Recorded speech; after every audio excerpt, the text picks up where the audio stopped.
From the station working for you, this is Good Morning Indiana, streaming now. It's Wednesday, September 30th, and right now on Good Morning Indiana. Police policing themselves. Giving you more of a voice when it comes to policing in Indianapolis. This morning, details on the proposal to increase civilian oversight of IMPD. Helping residents understand how to recycle, why it's important to recycle, and the jobs that it creates and how it influences the economy. Indianapolis has been named the most wasteful city in the United States. Working for you, the steps city leaders are taking to help fix the problem. I wanted them to have a place to go that was nice. I wanted them to have a fresh start on life. Big dreams, fueled by faith and vision. What happened after writing checks worth thousands of dollars? And who says the money is not lost? Good morning and welcome to Good Morning Indiana on this Wednesday, September the 30th. Lauren, the stove is on. The milk is warming up. Hot chocolate is on the menu. Oh. You folks are welcome to visit me here at the WRTV official living room. Listen, I'm ready. It's ready to go. It's cool outside. Yeah. You're the guy that we need to have here in the studio then, I think, Raphael, because I think Todd has his soft drink over there. I've got a water bottle, so we are not prepared for the cool weather we have out here. And you're going to feel it, Todd, as you head out the door this morning. Yeah, you know, you're walking out, the temperatures in the 40s and 50s here this morning. We're at 51 in Muncie, 48 in Peru, 50 in Bloomington. These temperatures not too far below normal. In fact, it's just a degree or two in Indianapolis, but it is the end of September here. Tomorrow starts the month of October, so we just got to get used to these temperatures, and believe it or not, it gets much colder as we get into the weekend for both highs and also for lows. Live look outside, no visibility issues this morning. Yesterday we had a little bit of patchy fog out there. Visibility unlimited here this morning. There's a little more in the way of cloud cover to the north compared to the clear skies to the south, but everybody is dry right now. But we do have to keep an eye on this batch of shower activity moving through Iowa, now pushing into far western Illinois. This is going to scoot through the northern half of the state, bringing the opportunity for a few spotty showers into the area. Just in, again, those northern locations, dry from Indianapolis to the south, the metro area, maybe a sprinkler or two, but that should be just about it. But the overall trend will be for sunny skies this morning, then increasing clouds throughout the remainder of the day. 65 degrees by 1 p.m. with high temperatures today, topping off right around 70 degrees. Lauren. All right, Todd, thank you so much. I want to get back to that traffic alert we're monitoring here in the downtown area for drivers on the interstate just past the South Split. What we have happening here is a car and a semi crash blocking the off-ramp from westbound I-70 to Meridian Street. So you can see this is causing some major delays. We also have a left lane closure just up from that, as you can see by the flashing lights. So as you're traveling through this area, you're leaving the South Split heading westbound. You can get by and get on West Street if you need to, but obviously we have some delays here. Some other options if you're maybe trying to get into downtown and this is your normal route. You can continue northbound on I-65. If you're heading in from the south side, get off at Washington Street, take that into downtown. You can also use Raymond Street as a detour, get off at that exit before you even get to the South Split to avoid these delays. We'll continue to monitor this and keep you updated, but give yourself that extra time. It is 6:04 here on our Wednesday. A proposal to give you a voice on IMPD policies and procedures is now heading to the full City County Council. A Public Safety and Criminal Justice Committee approved that proposal last night. It would expand IMPD's General Orders Committee by adding 4 civilian appointees. The committee is responsible for overseeing IMPD policy decisions.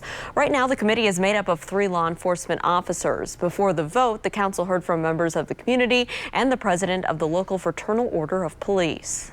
We welcome the civilian involvement.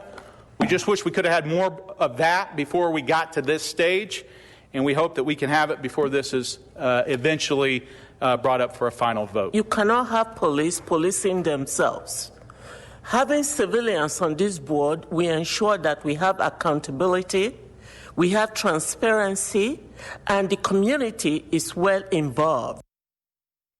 Now, if approved, the new General Orders Board would oversee all rules and policies that govern police powers. That includes use of force, arrests, and investigations. And the board meetings, those would adhere to Indiana's open door laws, which would mean that citizens would have the right to attend and record all meetings. The final vote is set for October 12th. We'll keep you updated. Good morning to Zionsville, Martinsville, and Tipton, and now to the latest on the coronavirus pandemic and its impact on our state. State health officials are reporting 20 new deaths. That's up from 9 Monday and the highest number since last Thursday. Since the pandemic began, 3,385 Hoosiers have died with COVID-19.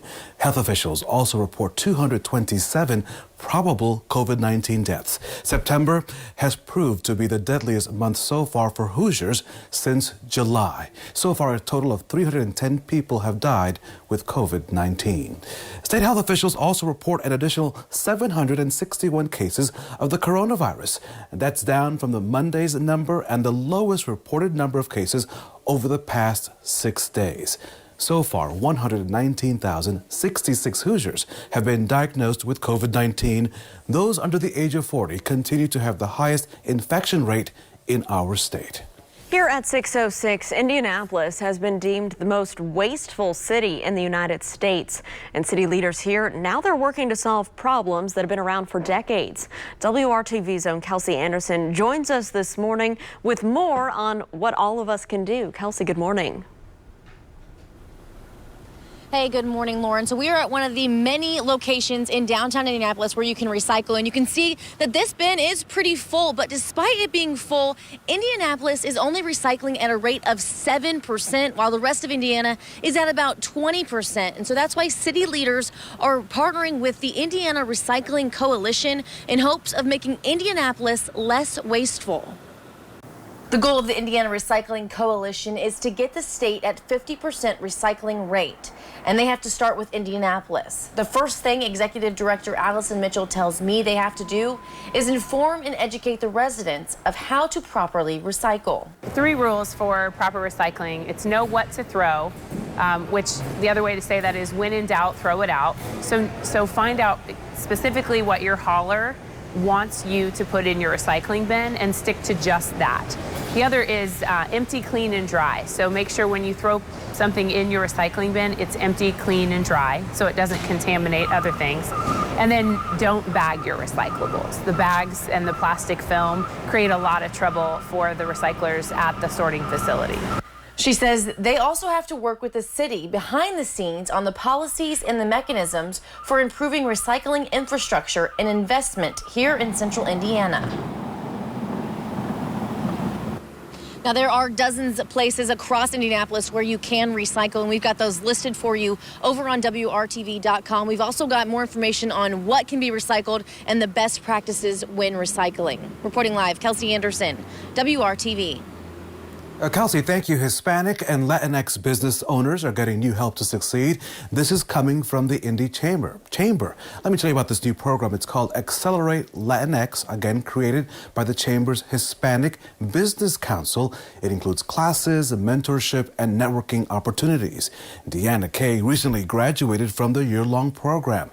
Originally from Colombia, she now runs an Indianapolis-based company. It's called Elite Management Services. It provides valet parking for restaurants, hotels, and casinos.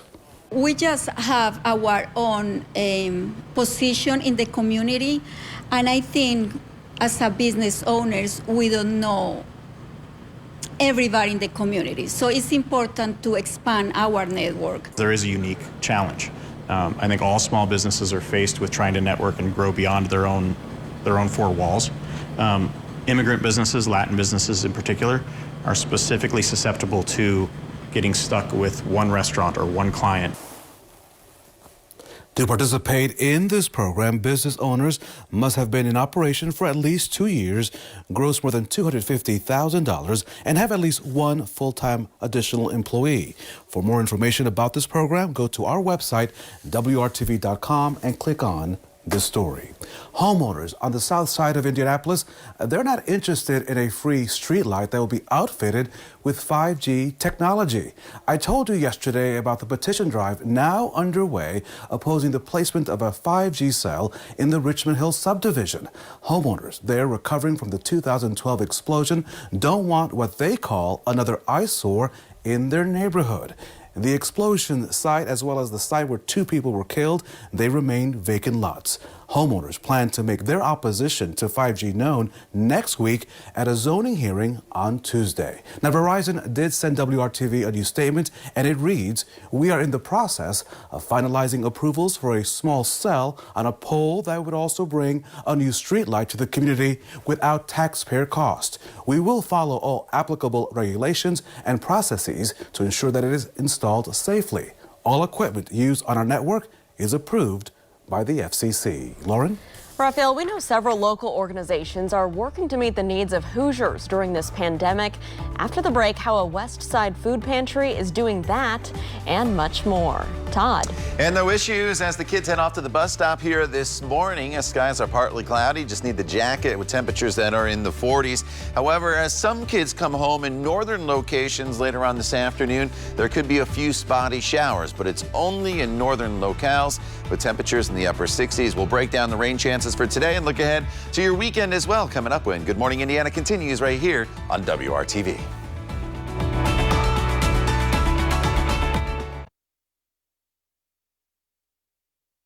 Welcome back. I want to keep you updated on that traffic alert right now near the South Split. We do have some more movement here as you're heading past Meridian Street where we had a car and semi crash. So that is good news this morning. That backup is easing. We'll continue to keep a close eye on this spot. You will still need to avoid the exit ramp to Meridian Street at this hour. The Rebound Indiana, our initiative here at WRTV to highlight the people and the programs that are working together to meet your needs during the pandemic. On the west side, we found a food pantry and two individuals, Lauren, as you know, working together who are also dreaming big. And Rafael, even years after their deaths, the Lord's Pantry at Anna's house is working to achieve that dream of caring for our poor. Nicest guy in the world, really. I'm not going to go just doing the Lord's work. And he said, I have to feed these people. They need somebody to speak for them. Those people were those in need in Indianapolis. Lucius Newsom stood out in his signature bib overalls, and he stood tall in his beliefs as the beggar for the poor worked tirelessly to feed the people. He's teaching, not only feeding, he's teaching the younger generation that you give, just give. That was the case in 2006 as Lucius opened the Lord's Pantry at Anna's house on the corner of Elder and New York, dedicated to his friend Anna Malloy. If a little girl in a wheelchair with a trach and mechanical ventilation could be here serving, none of us had an excuse not to serve somewhere. Julie Malloy continues working at the pantry today. Anna was my daughter. And even though her daughter and Lucius died in 2008, their mission to serve is living on in this special place. But we're a pretty small place, trying to make a big impact. And the need is growing with COVID-19. So our families drive up. We load their car with as much as we possibly can. You know, I'd like to say that the need of the community is diminishing, but it's not. And we're seeing more and more families every week that are coming from outside of the area. Julie says serving at the pantry gave her purpose in her daughter's passing. Volunteers serve more than 200 families each week, focusing on fresh produce, meats, and breads. Though the pandemic has changed the way they serve families on the West Side, she is inspired by the families in need who also volunteer to help their neighbors. Good stewards like Anna and Lucius. Together, they were serving a community, and the two of them just built this crazy little friendship. Together, they dreamed big dreams, and they didn't let physical differences get in the way of what their hearts hoped to do here. He was just like this. He was this huge black man that just had a love for everyone. And Anna was a little teeny tiny thing. It was like polar opposites of people. You know, you had big and little, you had black and white, you had young and old. But they didn't see any of that in one another. They just saw, here's my friend. Here's somebody I can work alongside and make a difference. In this time of great uncertainty, with a global pandemic and racial unrest, maybe we could all look to Lucius and Anna for a little clarity. I think if we stopped looking at ourselves and looked outwardly, we'd truly see who people were. And if we put our differences aside, together, we can change lives. They didn't define people as anything but God's creatures. So how can you help continue this mission? How can all of us help? Julie tells me they do need volunteers, and they just recently reopened their online portal after closing it down temporarily due to COVID-19. There's also always a financial need to help purchase the food as well. For more ways to give and volunteer, you can just click on this story. It's on our website, WRTV.com/rebound. Right here at 6:18, let's toss things over to Todd for a look at our forecast on this Wednesday. Todd. Yeah, it's not a bad forecast. Today's going to be the warmest day of the week, so that's good news, Lauren. The one issue we'll have in some areas, and it's really not an issue because we need more rainfalls, a few spotty showers that'll build in, maybe even by mid-morning. So everybody starts off with sunshine here this morning, and just like yesterday, the clouds will build. There's a few showers to the north and mostly cloudy this evening. We'll talk more about those showers in just a second, but first things first. Temperatures as you walk out the door in the 40s and 50s, right on par for where we should be this time of year, but you definitely probably want to have the jacket handy this morning as you walk out to the car and get going. But you can see the skies are mainly clear. Had a few clouds earlier this morning here in northern locations, but they have now moved out. But look a little further off to the west here, and you notice these showers moving through Iowa now into western Illinois. These are going to continue to track right here towards central Indiana, mainly the northern portion of central Indiana as they rotate around this area of low pressure that is to the north up in Michigan. Now, as I go and advance this graphic forward on TrueCast, the one thing you'll notice is quite a bit of green. What this model doesn't take into account is how dry the air is. So it looks a little worse than it'll actually be, but if you pulled up the Storm Shield app, looked at the radar here throughout the course of the day, you would notice the radar looks like this. But again, all this will not reach the ground. The best chance for any steady shower activity will be Peru to Logansport, Delphi, into the Lafayette area. There could be a few sprinkles that sneak through the metro area over towards Muncie, but definitely don't think of today as a rainy day by any means for really anybody. Just the further north you are, a little better of an opportunity for some showers. To the south, you'll be completely dry from start to finish.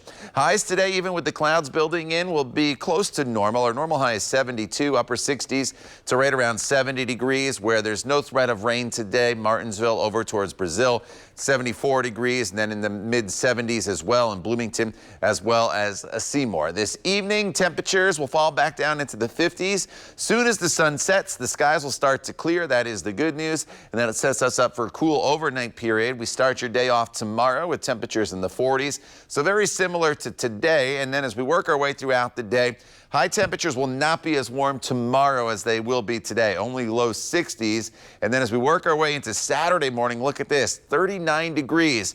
Had to break out the frost graphic because this will be our first opportunity this fall season to pick up some patchy frost across the area. As far as rainfall goes, the next best chance after those spotty showers today will be on Sunday, when they could be a little more widespread across the area. Cool over the weekend with highs in the low 60s, and then a little warmer as we head into next week. All right, Todd, thank you so much. Taking a look again at traffic, keeping you updated on what's going on here at the South Split near Meridian Street on westbound I-70 as we had the semi and car colliding there on the off-ramp getting onto Meridian Street.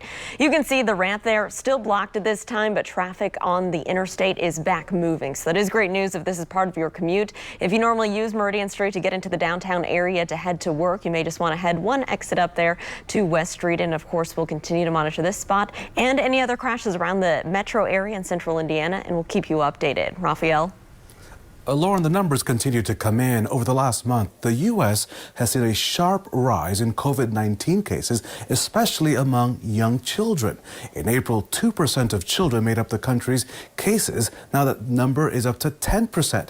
That's according to the new Academy of Pediatrics report. The CDC says it noticed the rise starting to happen when most kids returned to school earlier last month.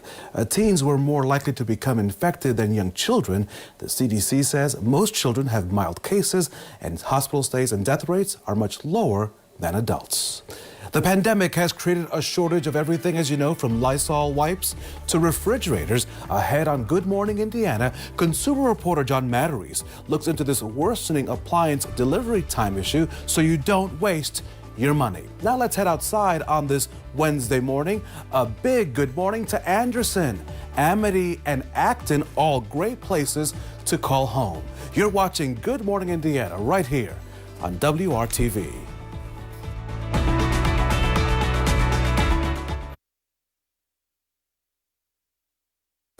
Welcome back to Good Morning Indiana. The time right now is 6:25. Raphael, let's talk about what's trending at 6.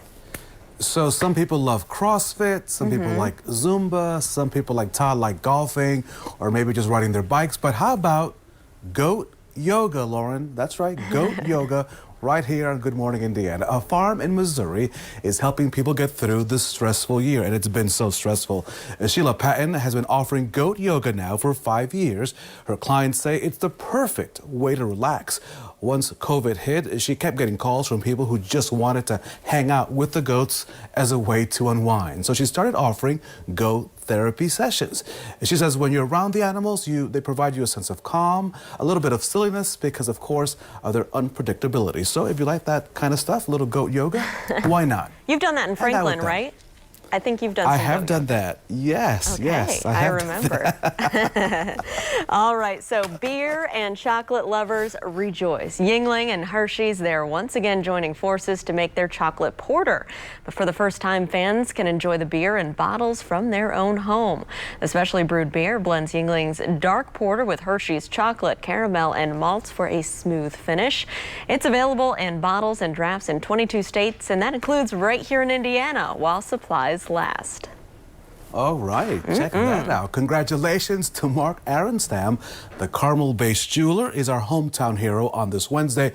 Mark just donated 75 gems valued at more than $30,000 for this Friday's Diamond Dig. The virtual event benefits Dress for Success of Central Indiana, which helps women right here find jobs and or reach the next level in their career. A big thank you to him, and of course for all of his efforts. Now let's check in with our own Todd Clausen on this Wednesday. The forecast, Todd, nice and chilly out there. Yeah, you know, it's a little on the cool side here this morning with temperatures that are in the 40s and 50s, so you'll need the jacket as you walk out the door. But we're dry here this morning.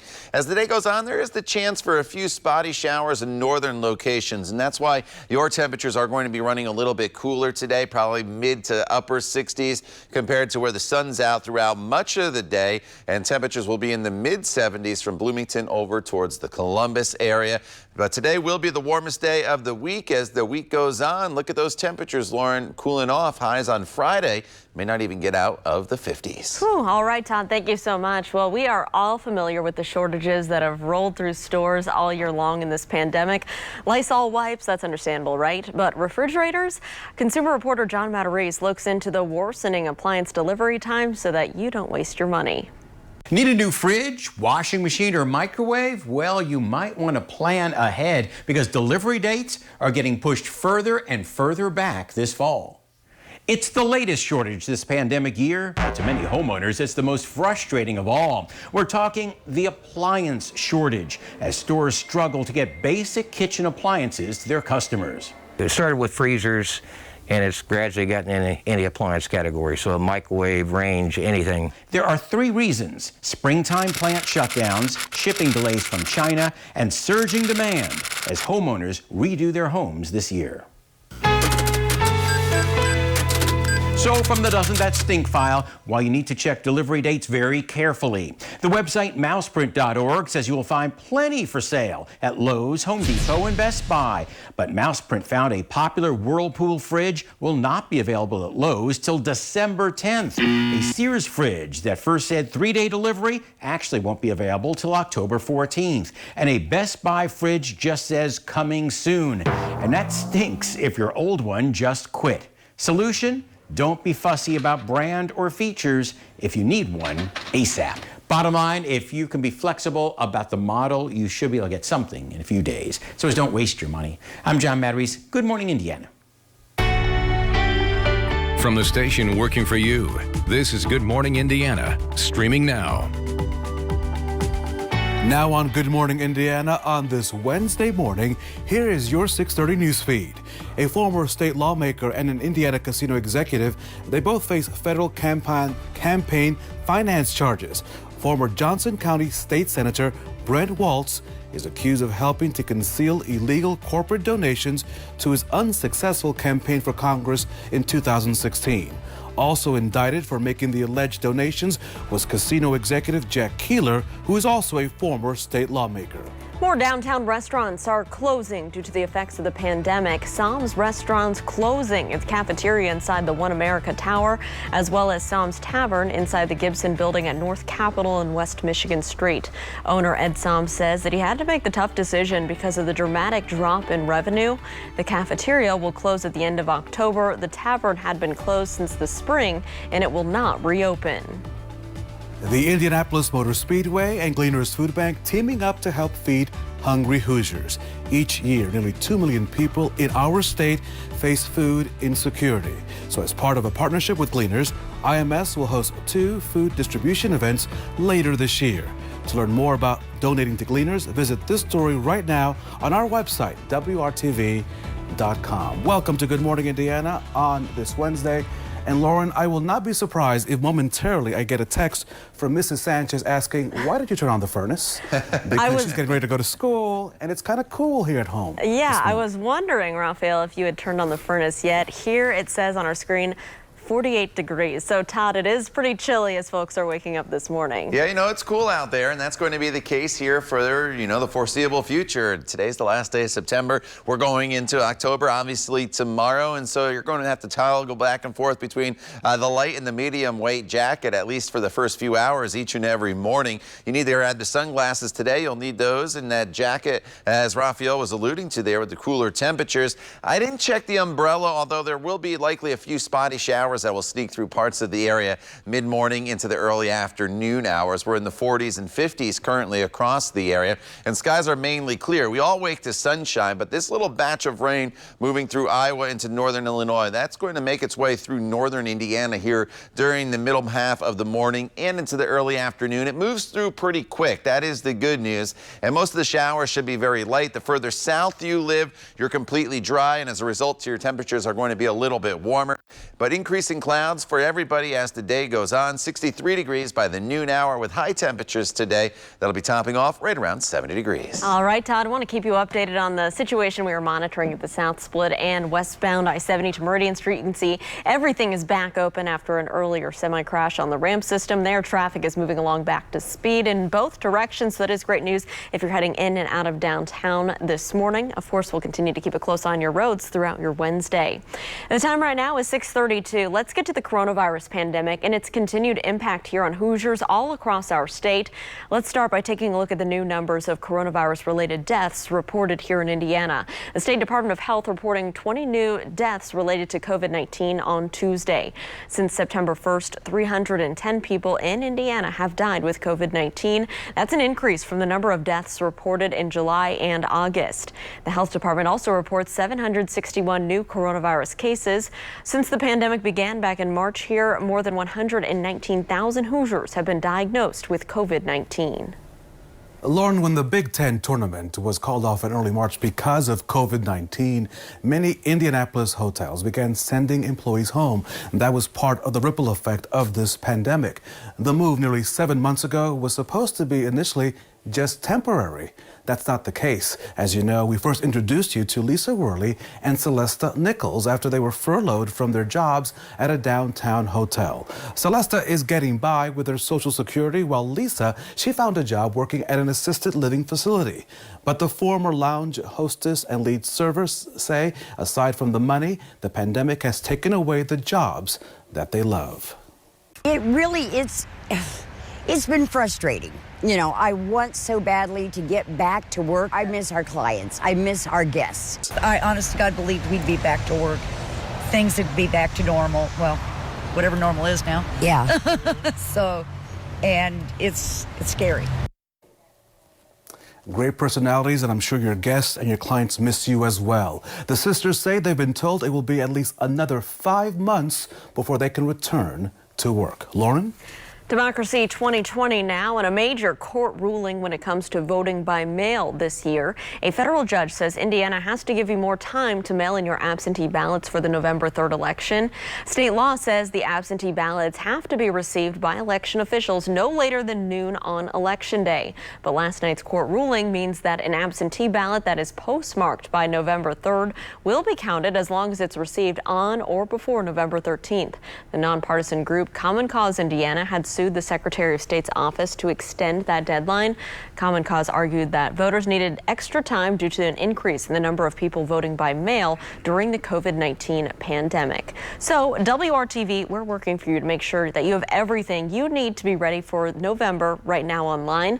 Our 2020 election guide is up there. You can help make sure that your own vote counts. You can find that all at WRTV.com/vote in 2020. The city is trying to get rid of a dubious distinction. Next, a live report on efforts to end the waste that's getting Indianapolis the wrong kind of attention. And they're accused of taking advantage of people at a vulnerable moment. Next, an update on a WRTV investigation and how the courts are now getting involved. It is 6:36 here on your Wednesday. We'll be right back.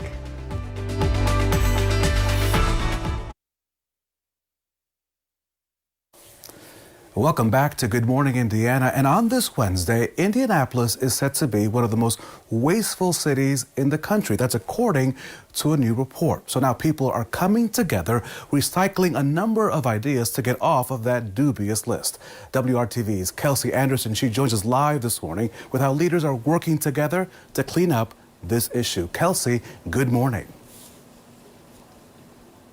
Hey, good morning, Raphael. So we're at one of the many recycling locations here in Indianapolis, and despite this being very full, Indianapolis is only recycling at about a 7% rate, falling way behind other Midwest cities like St. Louis and Cincinnati. So that's why city leaders are partnering with the Indiana Recycling Coalition, hoping to make Indianapolis a less wasteful city. Indianapolis has a recycling problem. Allison Mitchell is the executive director of the Indiana Recycling Coalition. Our recycling rate is only about 7% right now, whereas the rest of the state is around 20%. She tells me they are working to get the entire state to a 50% recycling rate. And Indianapolis is their first focus. Helping residents understand how to recycle, why it's important to recycle, and the jobs that it creates and how it influences the economy, and the importance of recycling properly. She says they are also talking to the city about what they are charging for waste management. The city of Indianapolis residents have paid roughly the same amount to have their solid waste managed for the last 30 years. And despite the fact that costs to deliver those services have risen, what residents actually pay has not increased. So that's resulted in a significant budget shortfall that the city of Indianapolis struggles with every year. There are two easy ways to recycle in the Circle City.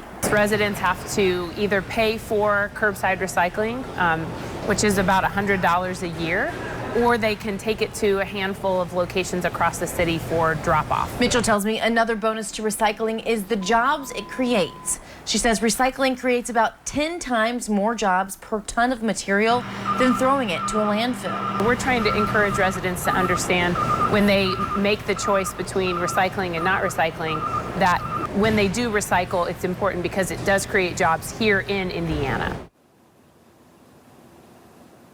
So they want to make sure that everyone is recycling, but they also want to make sure you're recycling properly. So some tips that she gave is, make sure that you are recycling things that are actually recyclable. And then if you look here, this is an example of something that is wrong. This is recyclables put in a plastic bag. That makes it harder for everybody involved in the recycling process. So they say it's best just to throw them in the recycling bin loose instead of in that plastic bag. So for more information on where you can recycle and when and what is best to recycle, you can head over to WRTV.com. Reporting live, Kelsey Anderson, WRTV. Kelsey, thank you. A Hancock County headstone company facing some new restrictions. This follows a WRTV investigation. On Tuesday, a judge granted a motion from the state attorney general's office for a preliminary injunction against Greenfield Granite.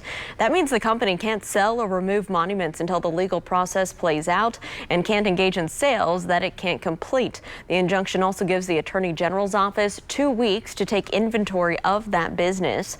WRTV Investigates first told you last month about the problems with Greenfield Granite. Court documents show at least 70 complaints have been filed from consumers who say that they paid for headstones and they didn't get what they ordered. The state is seeking restitution for customers. New this morning, if you bought hair products from a Florida company, you could be entitled to refunds. WRTV Investigates Kara Kenny told you about 2 years ago about the products from Monat. The company and some people here in Indiana had complained that they were causing bald spots and scalp sores. Monat had claimed that the side effects were part of a detox that was normal. The Florida Attorney General's office launched an investigation of Monat following our story. Well, now the company is refunding tens of thousands of dollars to customers. They've also agreed to no longer make detox and other claims about their products that are not backed up by scientific evidence. Lauren, she has long had a dream to help women who are in need. Next, the financial roadblock she's run into and the long road to a possible solution. But first, let's check in on your Wednesday morning forecast with our own Todd Clausen. Good morning, TK. Raphael, good morning to you. Good morning, everybody. Starting the day off dry here across central Indiana. No issues as you head off to work here this morning, but these showers in Iowa, they are tracking towards central Indiana. So as your commute home from work takes place, we're looking at mostly cloudy skies and just a few sprinkles. We'll break down today's forecast and look ahead to the potential for our first frost of this season coming up in your 7-day planning forecast when Good Morning Indiana continues right here on RTV6.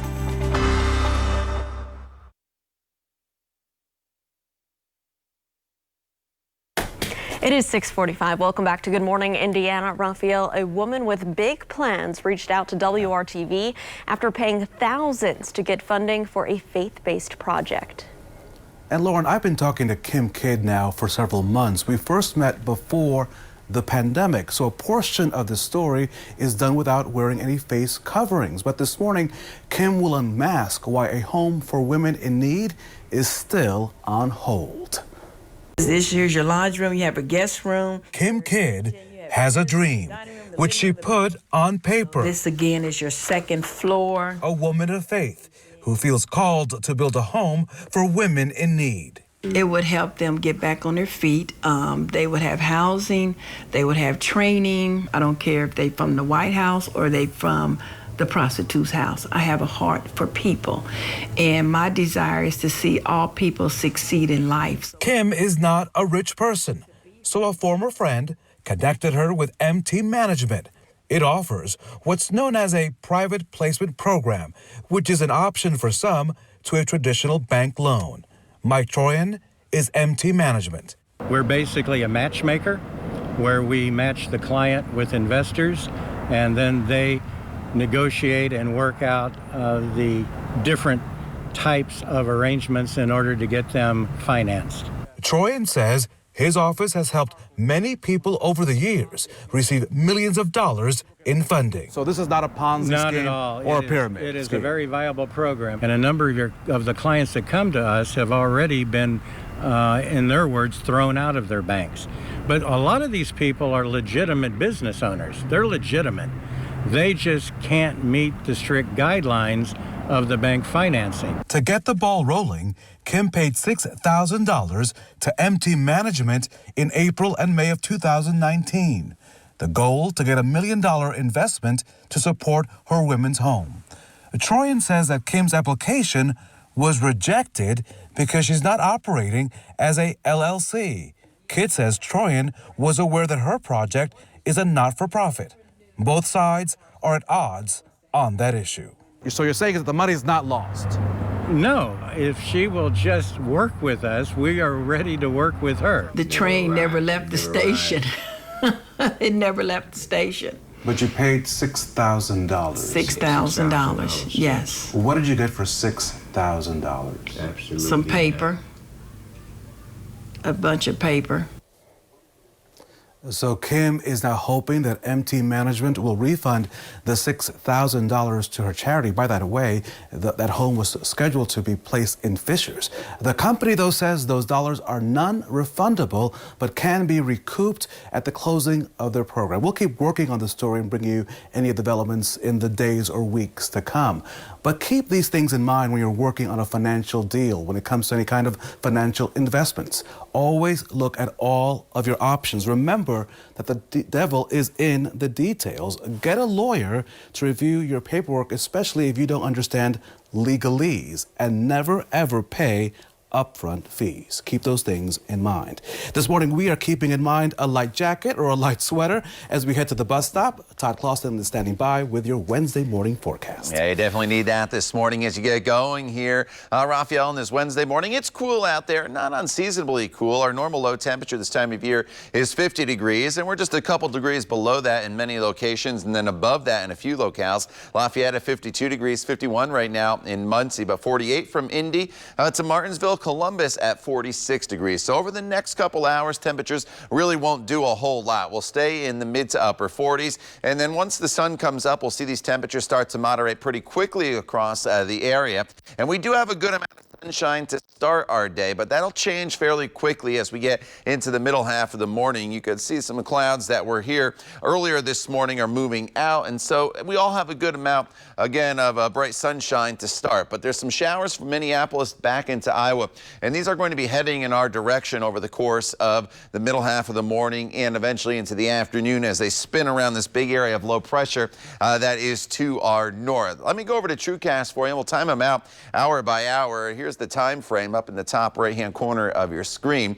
And as we work our way into the morning hours, you'll notice some clouds will start to move in. And by the time we get to late morning and early afternoon hours, there will be the potential for some what we'll call steadier rainfall from Kokomo to Peru, back towards Logansport, Delphi, and then over towards Marion and Hartford City. From that point south, it's probably just a few spotty showers that'll work through during the afternoon hours, or maybe nothing more than a sprinkle in the metro area, because these showers will have to overcome quite a bit of dry air that's in place across the area.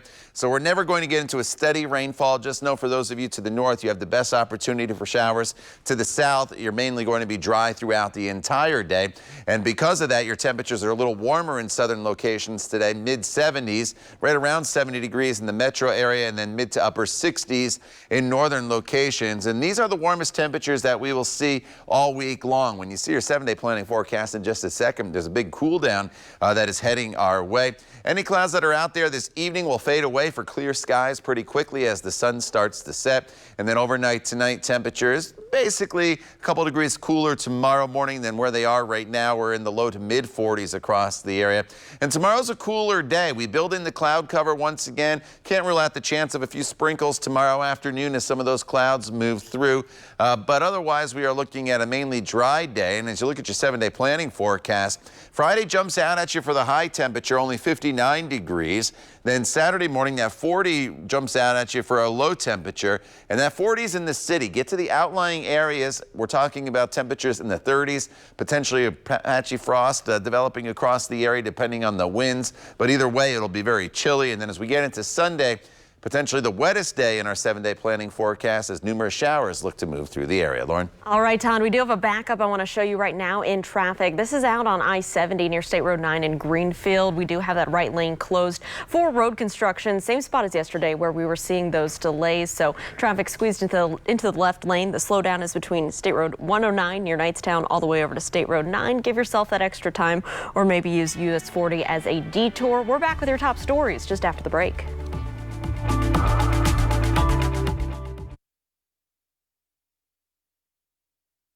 It is 6:55 here on Good Morning Indiana. Raphael, let's take a look at some of our top stories today. Lauren, a $50,000 reward is being offered for information in the death of a Bloomfield woman on the city's west side. Police found 40-year-old Wilma Hostetler dead and her husband injured near West 30th Street and High School Road back on September the 17th. Friends say she was picking up her husband with their 6-year-old son in the car when two men robbed and then shot the couple. A proposal to give you a voice on police policies is heading to the full City County Council here in Indianapolis. The Public Safety and Criminal Justice Committee approved this proposal last night. It would expand IMPD's General Orders Committee by adding 4 civilian appointees. The committee is responsible for setting policies for Metro Police. In hiring Hoosiers, Kroger is looking to fill 150 positions in stores on Indy's North Side, Carmel, Fishers, Westfield, and Zionsville. 2 job fairs will take place this afternoon from 3 to 7.